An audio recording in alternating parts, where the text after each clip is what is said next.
wake up in the morning, I check the voicemail, thinking it's just a regular voicemail. He's having sex with a young lady on my voicemail. He's like, they're intimate, and she called out his name. When Rulon met his wife Abony 7 years ago in a grocery store, he believed he could take himself off the market and build a life with her. But now, after 4 years of marriage, this young couple's union has reached its expiration date. She has the worst attitude I've ever seen. This lunch break was like 45, 50 minutes, okay? Almost an hour. Almost an hour with this girl on lunch. I cleaned the house, made sure everything was nice, so when she got off work, she could just relax. I rub her feet. So she comes in. Does he rub your feet? Yes, of course. She'd go in the bathroom, lock the door, start crying. It seems that you manage yourself without stepping out of the marriage. Is that true? He wants more of her, but she's had enough of him. I found out that they were starting a relationship because she texted my phone and that he was planning to divorce me, FYI. Today on Divorce Court. Come to order. Court is now in session. The Honorable Judge Lynn Toler presiding. Good day, ladies and gentlemen. I'm here today with Rulon Stewart and Abony Carr. The two of you have been together for 7 years, but married for the last 4, and you do not want to be married anymore. You do have some financial matters that you would like me to resolve, but before we get there, I'm going to start with you, Mr. Stewart. Why don't you tell me a little bit about your marriage and why we're here in divorce court today? Well, Your Honor, I would like to start off by saying I'm a sex addict. Have no problem with saying it. Don't want to change it. Don't really care who knows it. And when me and my wife first got together, we were having sex every day, twice a day. Then it went down to 3 times a week, and then it went to once a day. So now I'm getting calls and text messages when I'm at work from her saying that I'm so hot, I'm ready for you. When we get home, we're gonna go at it like animals. And then when she gets home, she's not ready to do anything. She's ready to go to sleep, take a shower, and go to bed. And I'm tired of it. I'm ready to get out and do my own thing. Mrs. Carr, yes. Your husband says he's a sex addict and proud of it. Were you aware of the level of his need when you got married?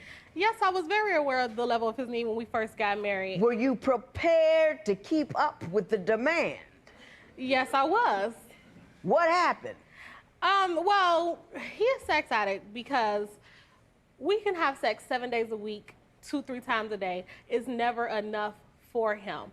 Yes, I do be tired. I work 12 or 13 hours a day. So when I get home, I'm tired. Like, you know, I have sex with my husband. I take care of him. I make sure that he, you know, he's not sexually frustrated. It doesn't matter. I could be tired. I could be babysitting, watching kids, and he want to do it. I walk in a room 2-3 times out the room, and he like, when we gonna have sex? When we gonna have sex? You're not doing nothing. I don't nothing. want to have sex right now. I'm just saying, Your Honor, she's not doing nothing if we're at home.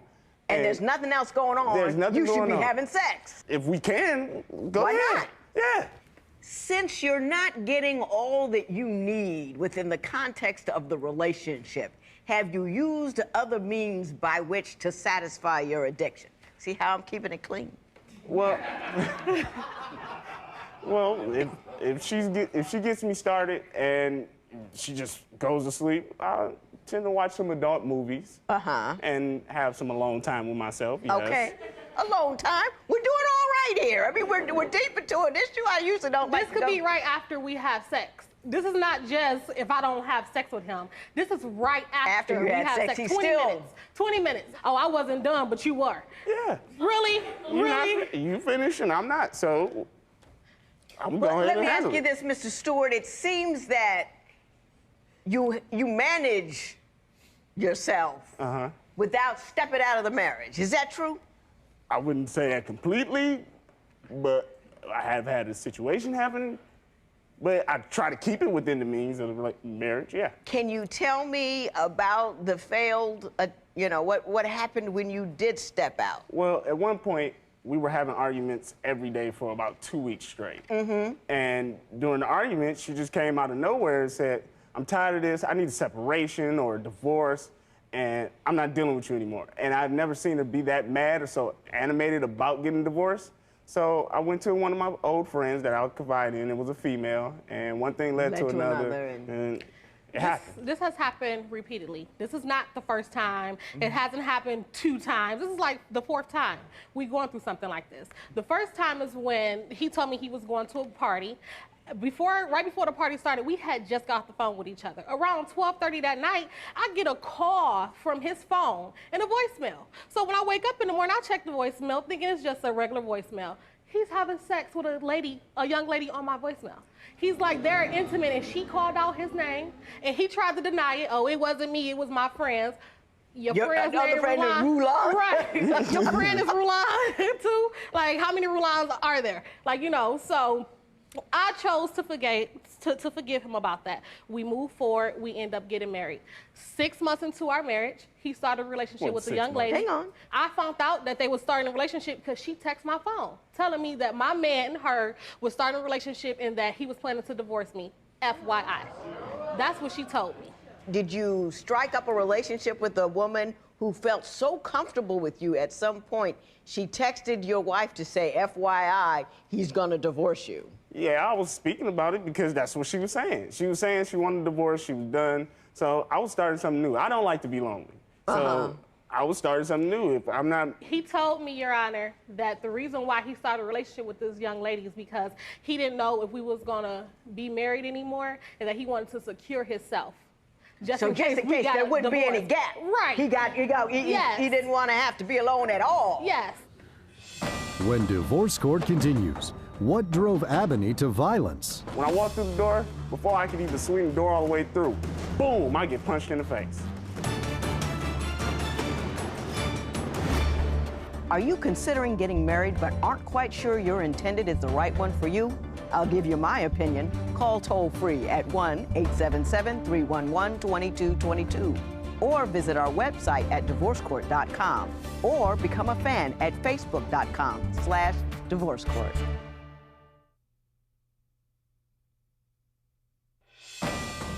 Divorce court returns with the case of Rulon Stewart, who admits to being a sex addict. But does Ebony fear Rulon will share his addiction with his co-workers? She comes by and sees us eating and just goes off on both of us. You say Miss Carr has a bad attitude. She has the worst attitude I've ever seen. It's like, okay, once I was coming home from work and I got a call from a friend saying he wanted to have a little dinner party. He wanted us to both come over and have some dinner. So I called her, I said, hey, honey, you got about a half an hour to an hour. My friend wants us to come over and have a dinner party. Would you go? She said, sure, I'm getting ready, give me some time. So I get home, I take a shower, I get ready. She's still not ready. So I say, honey, are you gonna hurry up anytime soon? Because I'm trying to go to this dinner party. Oh, you always rushing me. Don't rush me. My body shuts down if anybody rushes me, and I'm not doing nothing. Go to the party without me. So I left. She said go to the party, so I left. I go to the party, I'm getting text messages, I'm getting calls. You don't appreciate me, you don't love me. You're probably just going to see another female. You're not even at the dinner party. So I leave the dinner party, trying to go home and handle this situation. She gives me another call saying, when you come home, I got something for you. So I'm thinking maybe my bag's gonna be packed or something. And when I walk through the door, before I could even swing the door all the way through, boom, I get punched in the face. Ms. Carr, did you punch the man in the face? Yes, I did punch him in the face. Hard, too. And I'm gonna tell you why. I'm gonna tell you why. And did you, Mr. Stewart said hard, too? Yeah, he had a black eye. Yeah. Like, Ms. Carr, just because you're a woman doesn't mean you get a free poke at the guy that you're with. Everybody gets distraught when a guy hits a woman, and it's different. You know, domestic violence, but nobody can hit anybody. We just can't do it. I was enraged. I was very angry because we have been saying, like I told him plenty of times, if you rushing me, if you want to leave that bag, go ahead and just go. And he never left. He said that to me. I never left him. So for him to leave my house without me and then actually go, like he just left me and say I'm about to leave. He just, yeah, but it wasn't for real. It wasn't really mean like go to the party without me. I just got off work, so I need to take a shower, change my clothes. He wanted me to do it all in 5 minutes. It takes me an hour and a half to get dressed. Let's move on to another topic. You say she's a very envious woman. What do you mean by that? Okay, when our relationship first started, we used to work together. So me and another coworker, just so happened to be a female, went on lunch together. Just a little sit down at the table, eat lunch, friendly conversation. She comes by and sees us eating and just goes off on both of us. What are you guys doing? You got something you want to tell me? You guys are trying to plan something around me?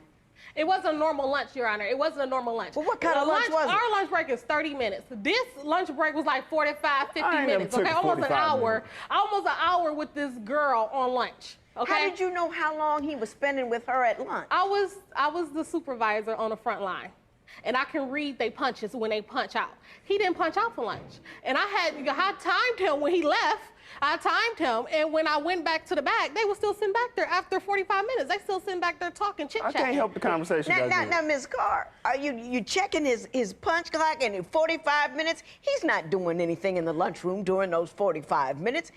Does it matter that he spent an extra 10 minutes eating? My husband is the biggest flirt. He is the biggest flirt. He take friendships to a whole nother level. Like, he really do. Okay. You say you two have a serious lack of communication, that you're unable to discuss the issues that bother you. Why do you say that?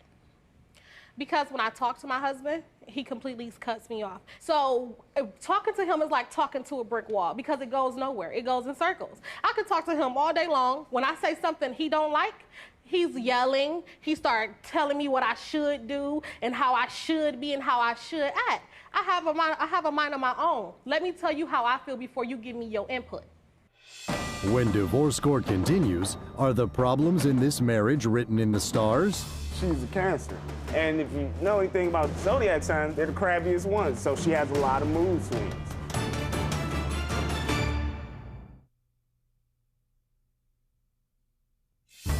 If you would like your case heard on Divorce Court, call us toll-free at 1-877-311-2222 or log on to our website at divorcecourt.com and follow us on Twitter @Divorce Court. Divorce Court returns with the case of Rulon Stewart, who complains he's not getting enough sex from his wife, Abney. But what's got Judge Lynn literally dancing in her seat? She's basically trying to make it seem like I just cut her off and try to control her, but it's not that. It's just we share our lives together. So any decisions or anything that you're doing that I don't feel is right or is going to profit us or help us, I'm going to tell you no, don't do that. You know, the biggest complaint I get in here from women is they don't feel like they've been heard. That they feel like when their opinion isn't the same as their husband's opinion, their opinion has no merit, no matter what it is. And no one person can be right all the time. And there's no value in having a wise woman if you never hear anything she has to say. Am I right or am I wrong? Yeah, that's true.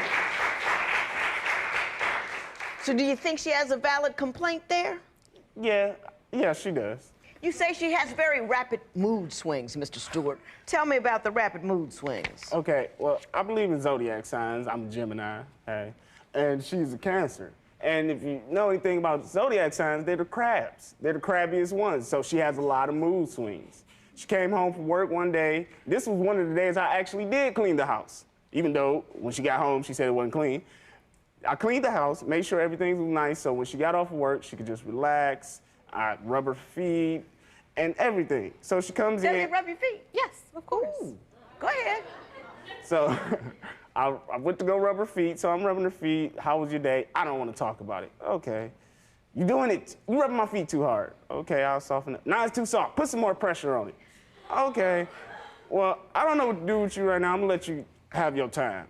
And then she'll go in the bathroom, lock the door, start crying. What's wrong? I'm just tired of work and everything is getting on me and you don't understand. So I say, he act like he's standing here today like he care about how I feel when I get home from work. If I'm walking the house, I'm irritated. The first thing I see is him. The first person I see is him. So well, he lives there. Yes, and I know. And I tried to talk to him about how my day went and what's going on. But by the time I get to the middle of the story, he's like zoning out. He watching TV while I'm trying to talk to him about how I'm feeling. So I'm like, well, can you rub my feet? Then he started rubbing my feet. He like at first he just like doing it too hard because he don't really want to do it.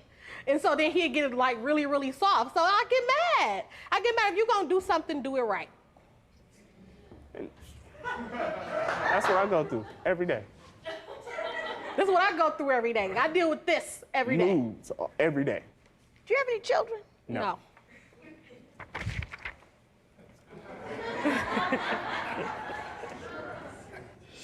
When divorce court continues, so much for pillow talk. When he put the phone down, Your Honor, he slid it up under the pillow.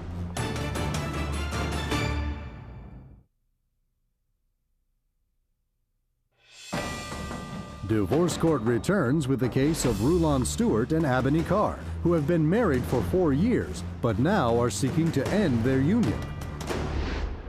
You don't really want to get rid of her, do you? Not at all. I love her.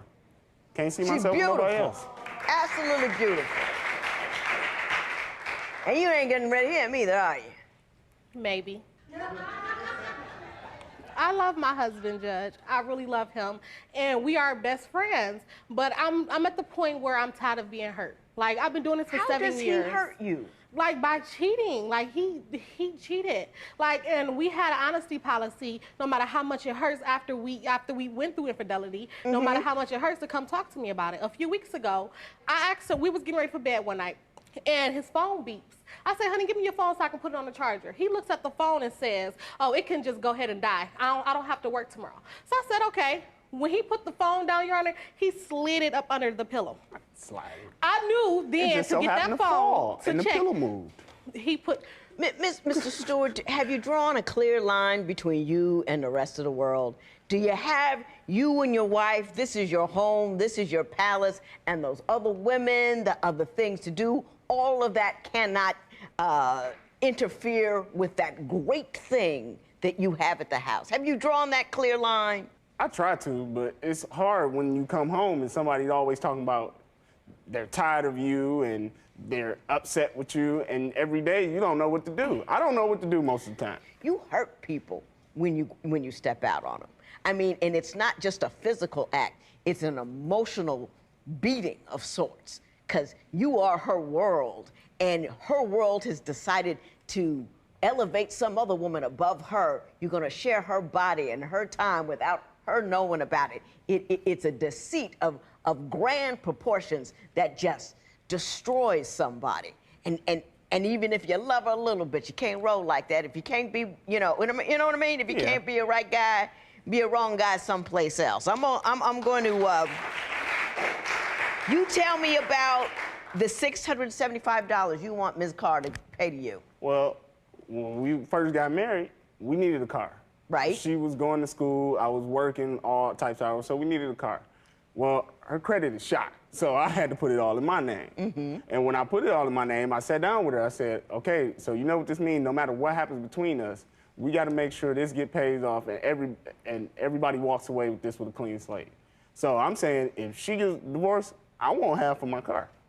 Okay, so you both are still in possession of the car? No, it got repossessed. It got repossessed? Yeah, and I still owe them for that. So. And you still owe them $1,350. Yes. Is that accurate? Do you have any Yes, paperwork with that? Thank you very much, Mr. Stewart. problem. Ms. Carr, the car got repossessed, and there's still $1,350 owing on it. Do you agree with that? Yes. Yes. And do you believe that you had some part to play in that repossession and failure to pay? Yes. Oh, you made it so easy. Thank you so much. Step forward and step on. You are one gorgeous woman. And if you want to draw your line, you draw your line and you make him respect it. No one can be sexually interested in a person who is, they don't feel safe with. And she doesn't feel safe with you anymore. You have the power to fix that. In the meantime, in between time, she'll have to pay you $675 for that half of the $1,350. It is so worth it. All rise. Parties may leave the courtroom. When Ebony and Rulon left divorce court, the couple says they realized how much sex had taken over their marriage. Since then, they decided to take a break from the physical intimacy in order to connect emotionally again. Ebony is thankful that Rulon loves her enough to sacrifice his sexual appetite while they try to put the romance back in their marriage.